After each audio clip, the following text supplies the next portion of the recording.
Aujourd'hui, 99% de ce que l'on voit en ligne, c'est complètement du flan. On a des témoignages bidons, des promesses gonflées, du bullshit calibré pour appâter.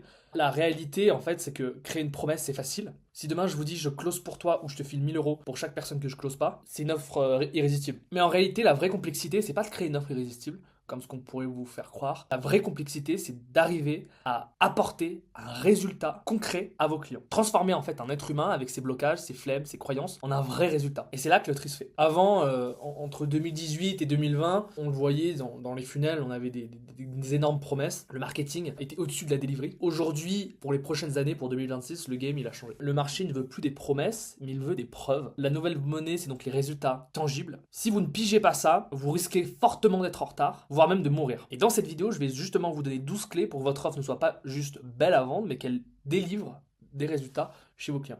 Avant de commencer, deux petites choses super importantes. Déjà, premièrement, je vais tutoyer, ça sera beaucoup plus simple. Le cours complet que je te déroule ici, tu peux le retrouver dans la description. T'as juste à cliquer, tu mets ton mail et tu le reçois. Pourquoi est-ce que je fais ça? Parce qu'en fait, honnêtement, je vais avoir la flemme de pondre 50 vidéos YouTube sur le même sujet. Donc, je préfère regrouper tout dans un Google Doc que je mets à jour régulièrement. Et donc, tu pourras avoir toujours la date de la dernière mise à jour en haut à droite. Deuxième chose hyper importante, on va le voir durant ce cours, mais le sujet, en fait, c'est pas moi, c'est toi. Donc, le fait de récupérer ton mail va aussi me permettre de te sonder, de t'envoyer des questions pour voir un petit peu ce qui t'intéresse pour ces prochains cours. Résultat, je vais pouvoir créer du contenu qui te sert et pas juste du blabla comme certains. Ok, on est parti. Première clé, la vérité cachée sur les résultats. Alors, ok, on va pas se mentir, aujourd'hui, 99% des preuves de résultats que tu vois sur le marché, c'est du flan. On a des témoignages qui sont fake, des avant-après qui sont retouchés ou pris dans des cas exceptionnels, voire même chez d'autres concurrents, ou encore des cas isolés brandis comme si c'était la norme. Exemple, regarde Jean, il a fait 10K en un mois avec mon programme, sauf qu'en fait, en réalité, quand on creuse, on oublie que Jean, il avait déjà une audience, il avait déjà un business, et que c'était l'exception qui, malheureusement, du coup, confirme plus ou moins la règle. Ce qu'il faut bien comprendre, c'est qu'en fait, c'est un cercle vicieux. Puis, les prospects, pardon, ils deviennent cyniques, ok? Donc, c'est-à-dire qu'ils ne croient plus en rien. Donc, du coup, chaque promesse est gonflée, ce qui va, du coup, détruire la crédibilité de tout le secteur. Et tout ça, ça crée un marché où tout le monde surenchérit à coup de bullshit au lieu de bosser sur la delivery. Résultat, on a une méfiance qui est totale et le client se dit ok, mais c'est un sur combien. Et c'est là que la plupart en fait des offres meurent. Et c'est pourquoi la plupart des offres que vous allez poster sur le marché de l'infoproduit vont mourir. Pourquoi? Parce qu'en fait plus personne n'y croit. Et c'est donc avec toutes ces raisons qu'on est en train en fait de totalement migrer dans l'ère de la preuve. Avant, il suffisait de montrer deux trois cas spectaculaires pour closer. Maintenant, les gens ils veulent des chiffres. Sur 100 clients, combien ont eu de résultats? Quel est le pourcentage de réussite réel de ton process? Et qu'est-ce qui se passe pour ceux qui n'y arrivent pas? C'est ça la nouvelle monnaie du marché, c'est que le marketing de promesse, il est mort. En revanche, le marketing de la preuve va prendre le relais. En 2026, je suis persuadé que tu ne gagneras pas en promettant plus, tu gagneras en montrant mieux. Clé numéro un, les 3 erreurs mortelles. Pourquoi 99% des offres ne délivrent pas de résultats? Premièrement, la majorité des gens que je vois sur le marché passent 80% du temps sur leur marketing et 20% sur leur delivery. Beaucoup d'entrepreneurs ils vont passer donc du coup 80% de leur temps à peaufiner leur marketing, leur page de vente, leurs promesses, et 20% à réfléchir à comment apporter plus de résultats chez mes clients. Résultat, ils vendent fort au début, mais vont décevoir derrière. La promesse, elle attire, oui, mais le process, c'est lui qui délivre. Si ton système n'est pas censé pour guider ton client étape par étape, tu auras plus de clients frustrés que de success stories. Deuxième erreur, c'est de copier l'offre des autres comme un singe. En fait, on voit souvent, pardon, je vais faire les mêmes offres que X, ça marche chez lui, donc ça va marcher chez moi. Problème, tu copies une promesse séduisante, mais tu n'as pas forcément le mécanisme derrière pour générer ces résultats. Résultat, donc, tes clients ont une jolie boîte vide. Ce qui marche, ce n'est pas l'offre en surface, en fait. C'est la valeur réelle et le système qui va transformer tes clients. C'est ça le principe premier du business. Troisième erreur, c'est de mesurer tes ventes au lieu de mesurer tes résultats. Beaucoup d'entrepreneurs se félicitent, j'ai fait X ventes, mais la vraie métrique, en fait, c'est pas les ventes. La vraie métrique, pardon, c'est combien de clients sont passés du point A au point B. Combien ont eu les résultats promis. Si tu mesures tes ventes, tu optimises ton marketing. Si tu mesures tes résultats, tu optimises ton produit. Et ça, c'est la seule façon de créer un business durable. D'ailleurs, c'est exactement la philosophie qui a porté Jeff Bezos dans Amazon. Sa principale préoccupation, c'est d'avoir un taux de satisfaction de 100%. C'est-à-dire que demain, nous, si on va sur Amazon et on a envie de se faire rembourser, on a beaucoup plus de chances de se faire rembourser sur Amazon que sur d'autres sites internet. Pourquoi? Parce que la conviction de Jeff Bezos, c'est d'avoir chaque client atteint le résultat promis. Et s'il n'est pas satisfait, il est remboursé. Les ventes, en fait, ça donne du cash sur le court terme. Mais par contre, les résultats clients, c'est ce qui va vous donner de la réputation et surtout de la croissance organique sur le long terme. La croissance organique, c'est quoi? C'est très simple, c'est en fait la croissance de ton business qui ne dépend pas de ton marketing, que ce soit ta pub, tes mails, tes réseaux sociaux, mais qui vient en revanche directement des recommandations et donc des résultats de tes clients. Ça, c'est extrêmement important de le savoir. Les leaders de la croissance organique, on peut en citer de nombreux, mais notamment on a Canva avec plus de 170 millions d'utilisateurs actifs mensuels sans aucune pub, le fameux Rubik's Cube aussi, et bien sûr Amazon. Clé numéro 2, la mécanisme différenciante. Alors aujourd'hui, vous le savez sûrement, mais vendre de l'information, c'est comme vendre de l'eau en bouteille à côté d'une fontaine. Tout le monde peut en avoir gratuitement, donc la question n'est plus est-ce que tu as une promesse sexy. La vraie question c'est est-ce que tu as un mécanisme qui transforme ton client à coup sûr. Et bah oui. Et ce mécanisme, il tient en une formule extrêmement simple. Le résultat client, c'est le process, plus la pédagogie, plus le pilotage. L'erreur fréquente que je vois pour la plupart, c'est des personnes qui vont confondre information et transformation. En 2025, l'information gratuite est partout, Google, YouTube, ChatGPT, TikTok. Donc tu peux te retrouver avec des milliers de contenus gratuits sur n'importe quel sujet. Si un client paye, c'est pas pour avoir de l'information, c'est plus pour avoir un cadre clair, structuré et actionnable qui va l'emmener d'un point A à un point B. Une personne paye parce que elle est persuadée qu'elle va avoir beaucoup plus de chances d'atteindre son résultat que si elle le faisait tout seul dans son coin. En exemple, en fitness, on le sait, pour perdre du gras, c'est quoi? C'est manger mieux et bouger plus. En business aussi, comment avoir des ventes? En fait, c'est résoudre un problème plus avoir un trafic. Alors pourquoi est-ce que les gens continuent-ils de payer des coachs, des programmes et des salles de sport? Parce qu'en fait, l'information seule ne change rien. C'est le process, la pédagogie, le pilotage qui va créer le résultat. Allez, restez avec moi, on va être un peu plus technique. Les 3 piliers du mécanisme. Alors, premièrement, on a donc du coup le process, ok? Un process, c'est une séquence claire et reproductible qui conduit du problème à la solution. Sans process, le client, il est perdu, il pioche dans des informations au hasard et il abandonne. Avec un process clair, il a des étapes qui sont claires. L'inverse, plus ou moins de Netflix. Ok, exemple en musique, un gars qui va apprendre la guitare. Et bah, s'il va apprendre la guitare, en fait, il peut très bien passer 6 mois à regarder sur YouTube des vidéos gratuites. Sauf que le problème qu'il va avoir, c'est qu'il va être distrait, il va être dispersé et il va surtout être frustré. Mais avec un process simple, par exemple, je suis pas un guitariste, mais accord, rythmique, chanson facile, au bout de 30 jours, il va pouvoir jouer ses premiers morceaux. Deuxième point, la pédagogie. La pédagogie, c'est quoi? C'est l'art de rendre la complexité simple. Il est facile de complexifier, mais il est complexe de simplifier. Extrêmement important cette phrase. Mauvaise pédagogie, le jargon, le contenu interminable, les formations Netflix qui empilent les modules. La bonne pédagogie, en revanche, c'est des clartés, des métaphores, des quick wins. Ton client doit comprendre vite et avancer. Dans le fitness, tout le monde sait plus ou moins que pour perdre du gras, en fait, il faut manger mieux et bouger plus. On vous le dit depuis qu'on nous le dit depuis qu'on est petit. Un coach malin, lui, pourrait faire en sorte, au lieu par exemple d'envoyer un PDF de 200 pages, il pourrait dire ok, cette semaine, je te donne comme objectif de marcher 30 minutes tous les jours et de supprimer les sodas. Résultat, la personne elle aura beaucoup plus de motivation. Et troisième point, le pilotage. Le pilotage, c'est le suivi, l'accompagnement, les feedbacks, la accountability. Sans pilotage, même le meilleur process et la meilleure pédagogie reste théorique. Et bah oui. Prenons un exemple dans le business. Un entrepreneur, par exemple, qui veut lancer une campagne Facebook Ads. Facebook Ads, qui est d'ailleurs aujourd'hui Meta Ads. Il va suivre un tutoriel. Il va appliquer les bases, mais ça ne convertit pas. Ok. Un mentor, lui, va pouvoir jeter un œil, corriger des paramètres, restructurer ses annonces, et donc, du coup, pour que le résultat, ses CPA soit divisé par 3 en 48 heures. C'est ça le pilotage, en fait. Et c'est ça, justement, qui change tout. C'est que les 2 premiers marchent uniquement si le 3. En fait, ils sont tous étroitement liés. C'est-à-dire que vous ne pouvez pas avoir une offre qui a aucun process, aucun pédagogie, mais qui a juste le pilotage et inversement. C'est vraiment un système, si vous voulez. Donc, réfléchissez bien à ça. Comment est-ce que vous pouvez piloter beaucoup plus vos clients pour qu'ils aient plus de résultats? Si je vous ai bien évidemment mis un exemple fictif, c'est pour vous donner une idée. Et c'est là où on voit la différence. En fait, le process, il va montrer à votre client quoi faire. La pédagogie va s'assurer que la personne comprenne ce qu'elle fait. Et le pilotage va faire en sorte que tu le fasses vraiment et que tu ajustes. Pourquoi est-ce que les clients payent et payent encore plus? Alors, les clients, en fait, ils n'achètent pas l'accès à des vidéos. C'est-à-dire qu'ils vont acheter en fait la garantie de passer du point A au point B. Ils vont pas acheter des slides, ils vont acheter une transformation mesurable. Et ils n'achètent pas un rêve, ils achètent un résultat. C'est pour ça que les offres qui se contentent de vendre des promesses ou de l'info brute vont disparaître. Parce qu'en fait, les seules qui resteront seront celles capables de dire voici notre process, voici notre pédagogie, voici notre pilotage et voici les résultats que nos clients obtiennent. C'est notamment pour ça que YouTube marche aussi bien dans le business. Parce qu'en fait, grâce à YouTube, on peut notamment mettre en avant sa pédagogie. On peut aussi très bien mettre en avant son process et aussi très bien mettre son pilotage. Troisième clé, la psychologie de l'engagement. Alors ça, c'est extrêmement intéressant. Beaucoup vont croire en fait que les résultats clients, c'est juste une affaire de process et de contenu. Donc en fait, c'est complètement faux. Un client n'est pas une machine, c'est un humain avec ses émotions, ses blocages et ses flemmes. Et si tu ignores la psychologie, ton process reste théorique. Si tu l'intègres, en revanche, tu vas créer un système où le client ne peut pas décrocher. Il y a 3 choses pour créer de l'engagement. On a déjà l'effet de l'engagement. Donc en fait, c'est que plus une personne va investir dans quelque chose, plus elle voudra appliquer. C'est le principe du ticket de concert, en fait, c'est que si tu as payé 200 euros, je connais très peu de personnes qui prennent un billet 200 euros, mais qui le ratent parce qu'ils sont malades. En fait, dans le business, c'est plus ou moins pareil. C'est que la tarification, ça va vraiment créer un engagement. Et c'est pour ça que je recommande beaucoup chez mes clients d'instaurer des petites missions payées en temps ou en énergie chez leurs clients. Parce qu'en fait, en faisant ça, leur client va mettre, alors je sais pas si c'est assez compréhensible, mais va mettre de la peau dans le jeu. C'est-à-dire qu'il va laisser des traces, il va s'impliquer. Et donc en faisant ça, la personne va beaucoup plus être engagée. Deuxième point, et ça c'est très très fort, c'est l'effet communauté. Forcément, les humains sont câblés pour se comparer et suivre le groupe. Si tu es seul, tu vas abandonner très très vite. Par contre, si tu es en tribu où tout le monde avance, bah là tu vas avancer aussi, même les jours sans motivation. C'est notamment pour ça que je vous conseille la plateforme School qui a un accès communauté. Dans ton business, tu peux créer du coup des groupes privés, des leaderboards, des binômes de responsabilité aussi, ça marche très très bien. Et tu peux aussi montrer publiquement les wins de tes clients. Ensuite, du coup, l'effet gamification, on en reparlera un petit peu plus après, mais en gros, votre cerveau, il adore les quick wins. Ça crée de la dopamine. C'est notamment pour ça que les jeux vidéo marchent beaucoup mieux que les formations à l'école. Parce qu'en fait, dans les jeux vidéo, il y a chaque niveau, il y a des badges et des récompenses, etc. Alors dans les formations, il faut attendre 6 mois pour un résultat. Donc forcément, le client va se sentir démotivé. Et ben, en fait, dans le business, c'est pareil. Vous devez créer des trophées, des challenges, des feedbacks immédiats. Bravo, tu viens d'atteindre 100 ventes.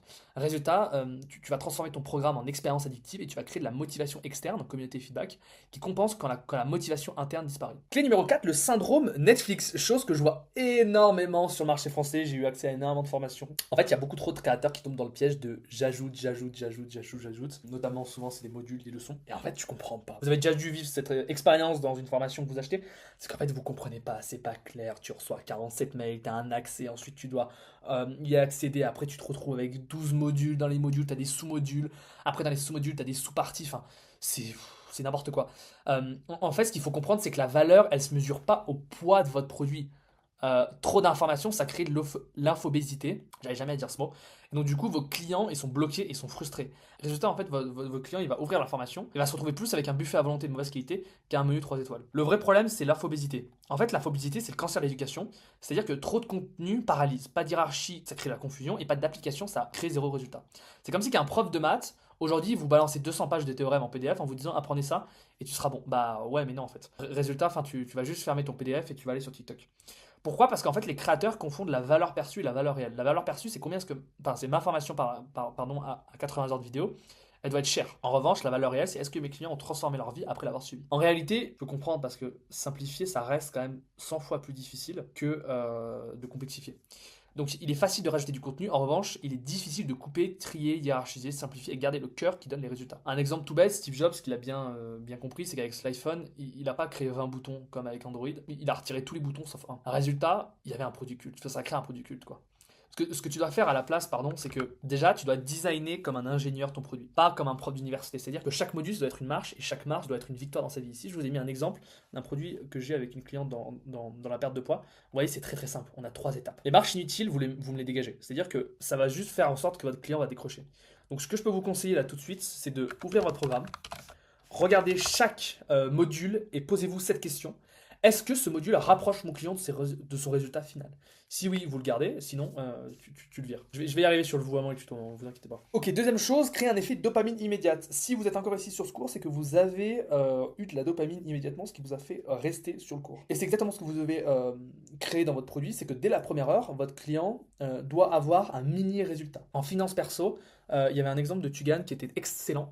C'est que lui, il disait que automatiser, en fait, c'était un formateur qui disait automatiser, oui, un virement de 50 euros vers votre épargne.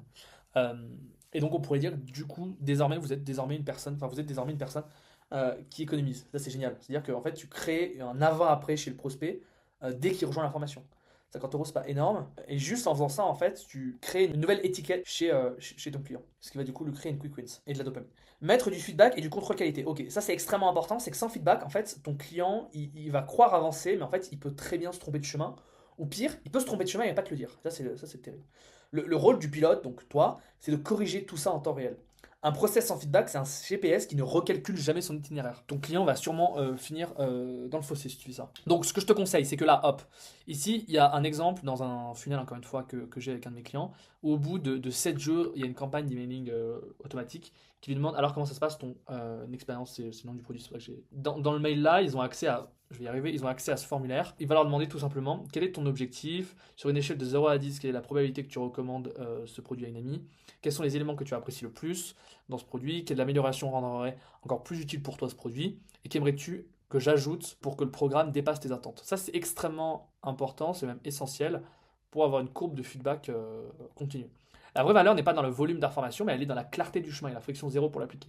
Le reste, c'est plus ou moins du maquillage pour vendre une boîte vide. Clé numéro 5, la métaphore de la voiture. Alors, petit rappel. En fait, ton offre, c'est comme une bagnole. C'est-à-dire que ton client, il est bloqué au point A, il veut arriver au point B. L'erreur que font 80% des formateurs, c'est qu'ils vont vendre la carrosserie qui brille, c'est beau, ça claque, mais ça n'avance pas. Ce qu'il lui faut vraiment, en fait, c'est un GPS. C'est-à-dire qu'il faut un process clair, il lui faut du carburant, donc des quick wins qui vont lui donner de l'énergie, et il faut surtout de l'assurance.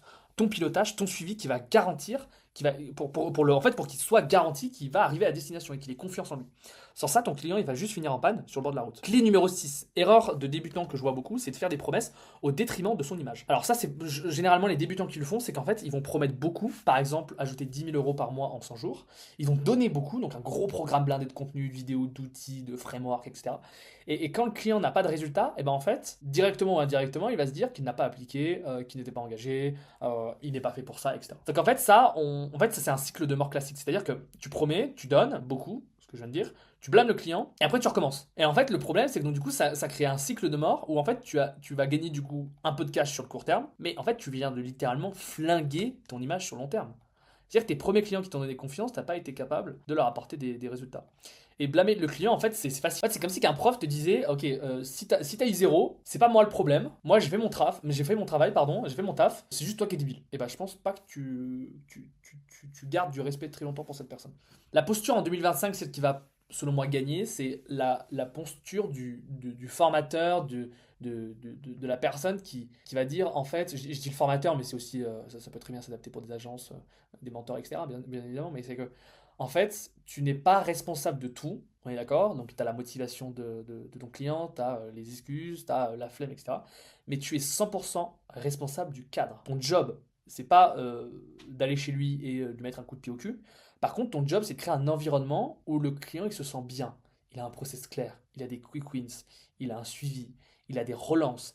Et il a aussi, et ça c'est extrêmement important, je vais même vous le souligner, de l'envie et de la passion. Je prends souvent cet exemple des profs au lycée, on se souvient tous d'un prof, et en général, ce prof, c'était pas le plus intelligent, c'était pas celui qui connaissait tous ses cours sur le bout des doigts. Par contre, c'était celui qui était le plus passionné par son travail, et en fait, il arrivait à transmettre l'énergie durant son cours. D'ailleurs, moi, c'est grâce à une prof de maths, du coup, qui était exactement comme ça, qui m'a donné, enfin, qui m'a fait aimer les maths, quoi, sinon j'aurais jamais aimé les maths.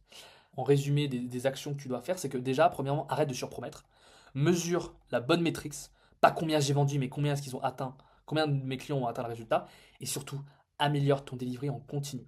Un client qui échoue, tu dois absolument analyser pourquoi et ajuster ton système en fonction. Ne cherche pas des excuses, cherche des solutions. Septième clé, lien entre les résultats et le show no bullshit. Ok. Parfois, pour comprendre ce qui se passe sur un marché, il faut regarder aussi ce qui se passe sur d'autres marchés. J'aime bien souvent m'inspirer du marché du fitness, de la perte de poids, etc. Parce que c'est un marché qui est extrêmement sophistiqué, extrêmement saturé, qui est surtout extrêmement ancien. Avant, il suffisait uniquement de montrer quelques avant-après spectaculaires pour convaincre. Je sais de quoi je parle. Aujourd'hui, tout le monde sait que ça peut être fake, ça peut être arrangé, ou pire, enfin pire. Non, mais en tout cas, ça peut être aussi un cas isolé. Je le vois de plus en plus, un appel, c'est que les gens en fait demandent, ok, mais sur 100 inscrits, combien est-ce qu'ils ont vraiment transformé leur corps? Oui, mais c'est peut-être un client chanceux. Oui, mais il était déjà motivé, expérimenté, il aurait réussi sans toi. Oui, mais c'est l'exception qui cache la règle. Exactement la même chose arrive dans le coaching, la formation, le consulting, le business en ligne. C'est que donc du coup, en fait, les témoignages isolés perdent de la valeur progressivement. La question donc que j'aurais à te poser, c'est que aujourd'hui, tu joues sur quelle monnaie? C'est-à-dire, dans ton marketing, est-ce que tu as beaucoup plus axé sur la promesse ou sur la preuve? Si c'est sur la promesse, je t'invite grandement à ajouter de la preuve, et encore une fois, de la preuve show no bullshit. C'est-à-dire que si tu as des éléments à mettre en avant comme cela, c'est génial, parce que du coup, tu vas casser les objections avant qu'elles arrivent. Par exemple, si tu as, je sais pas, moi, tu as accompagné 10 personnes, sur les 10 personnes, tu as 8 personnes qui ont réussi à scaler de 5 à 10 000 euros par mois, je dis une bêtise, hein. Bah, dis-le dans ton marketing. Dis que 80% de mes derniers clients, sur mes 10 derniers clients, 8 personnes euh, ont dépassé la barre des 5 000 euros par mois. Huitième clé, le combat entre la promesse et les résultats. Ok, ici je vous ai fait une courbe. Vous voyez comment je prends soin de vous. Ici vous avez deux trajectoires de croissance, la promesse et les résultats. Ici vous avez donc en rouge une offre irrésistible sans résultat. Et deuxième courbe, vous avez une offre orientée résultat. Ici, on voit qu'une offre irrésistible sans résultat, donc ici en rouge, ça se dit vite, vous avez vite des ventes. Ici, pardon, en abscisse, vous avez le temps et en ordonnée, vous avez la croissance des clients. Sans résultat, ça va séduire vite, mais en fait, ça stagne. Ok. Quand le marché se sophistique, ça stagne. À l'inverse, une offre qui délivre systématiquement des résultats, même petits, et ben en fait, plus le temps, ça va mettre plus de temps pardon, à décoller, mais derrière, ça va construire une croissance, un système qui est tellement durable que du coup, grâce à ses propres clients qu'elle va avoir, elle va avoir tout simplement des recommandations. La règle, c'est qu'un client satisfait en amène plusieurs. Essentiel. C'est que la règle, c'est que vraiment, un client satisfait en amène plusieurs, tandis qu'un client insatisfait peut en faire fuir des dizaines. Ok. Donc, ce que je vous recommande, c'est vraiment de miser sur les résultats. Parce que miser sur les résultats, ça va vous permettre de miser sur une croissance organique, donc durable et impossible à copier par vos concurrents. Clé numéro 9, le design du résultat.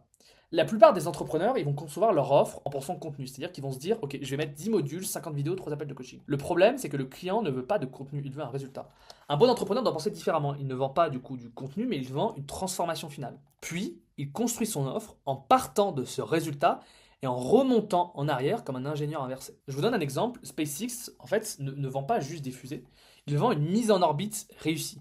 C'est-à-dire que tout leur process, fusée, ingénieur, protocole, etc., il est designé autour de ce résultat précis, à savoir la mise en orbite réussie. Comment est-ce que vous allez pouvoir l'appliquer? C'est très simple, en fait. Première étape, vous allez définir c'est quoi ton résultat minimal garanti.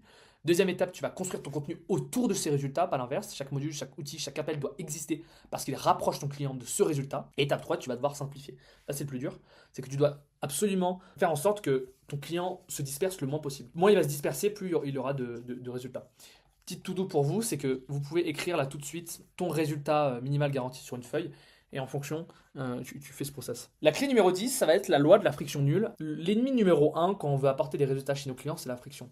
Okay, la friction, c'est tout ce qui empêche ton client de passer à l'action. Un exemple tout bête avec Tesla. Tesla, il a explosé, non pas parce que leurs voitures sont plus belles, mais parce qu'ils ont supprimé la friction.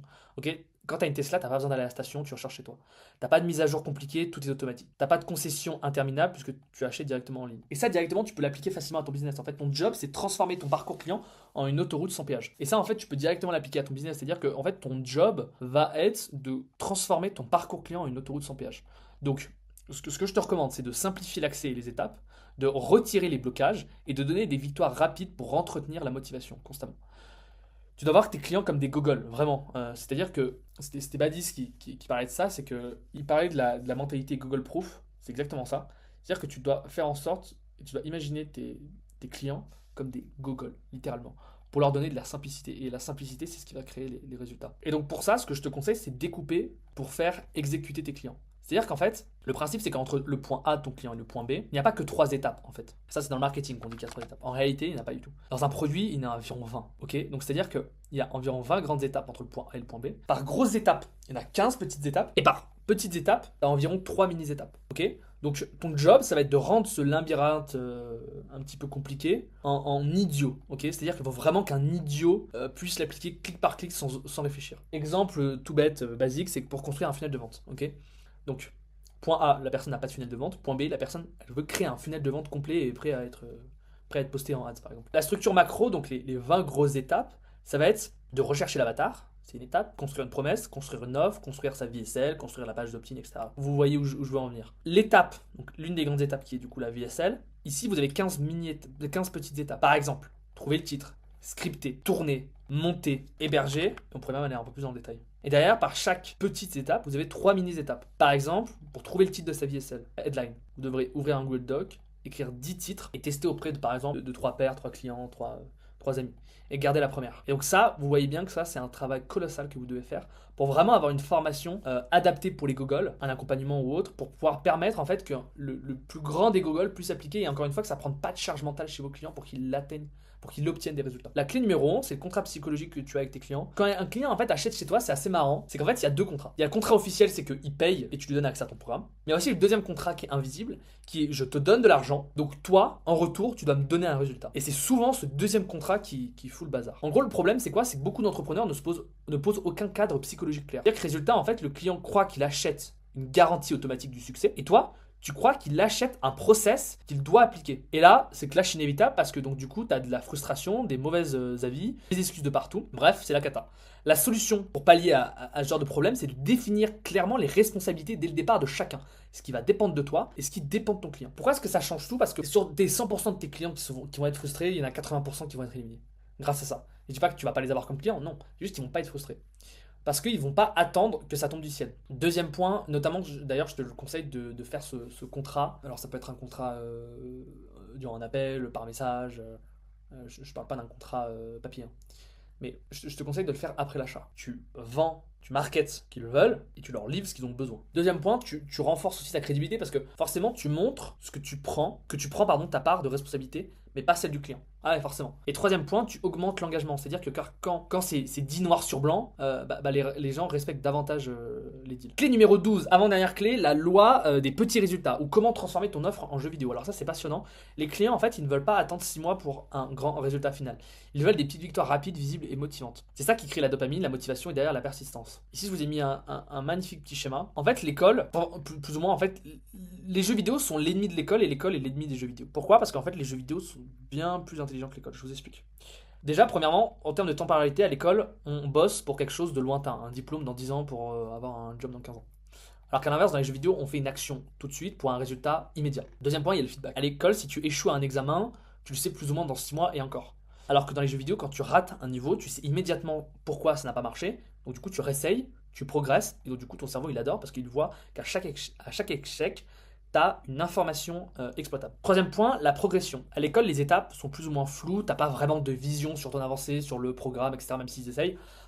Tu subis en fait plus le programme prédéfini qui en fait ne tient pas du tout compte de ton rythme. Là où dans les jeux vidéo, pas du tout. Chaque étape c'est visible et c'est clair. Niveau 1, niveau 2, niveau 3. Tu sais exactement où tu en es et ce qui te reste à accomplir. Résultat, tu as le sentiment d'avancer chaque jour vers ton objectif. Quatrième point, la motivation sociale. À l'école, tu es seul derrière ton bureau dans un environnement où la compétition elle est souvent décourageante. Là où derrière, sur les jeux vidéo, tu joues avec et contre d'autres personnes. C'est la compétition qui est saine, de la collaboration et du classement. Résultat, l'instinct social et compétitif est clairement activé et donc du coup tu es engagé naturellement. Et cinquième point, qui est le plus important, c'est l'accessibilité. Chose que je répéterai sans cesse, c'est que l'effort logistique pour aller à l'école, il est énorme. Tu dois te déplacer, tu as des horaires qui sont fixes et tu as beaucoup de contraintes. Tu dois t'adapter au système. Là où sur les jeux vidéo, c'est le système qui s'adapte à toi. C'est disponible instantanément depuis chez toi. Tu n'as aucune friction, tu joues quand tu veux, où tu veux. Conclusion de ce cours. Il faut bien retenir qu'en fait, le résultat client, c'est le carburant d'un cycle vertueux, impossible à copier par tes concurrents. Le secret des plus grosses boîtes qui scale sans jamais claquer des millions, des milliards en publicité, c'est justement ce cycle vertueux. Le cycle vertueux, le voici, c'est que quand vous avez un bon produit, vous avez des clients qui sont heureux. Quand vous avez des clients qui sont heureux, vous avez des clients qui ont des résultats. Ces résultats, ça vous crée donc des preuves sociales. Ces preuves sociales attirent des nouveaux clients. Et ces nouveaux clients vont du coup acheter forcément ce bon produit. Et donc bam, ici on sait, hop, il faut l'enlever. Mais en gros, vous avez bien compris. C'est que un bon produit, ça crée des clients qui deviennent heureux. Résultat, tu as une acquisition qui devient organique, exponentielle, et surtout, tu baisses ton coût d'acquisition à zéro sur ces nouveaux clients. Et donc, tu n'as pas besoin de hurler ta promesse dans tes pubs parce que ton produit parle pour toi et non l'inverse.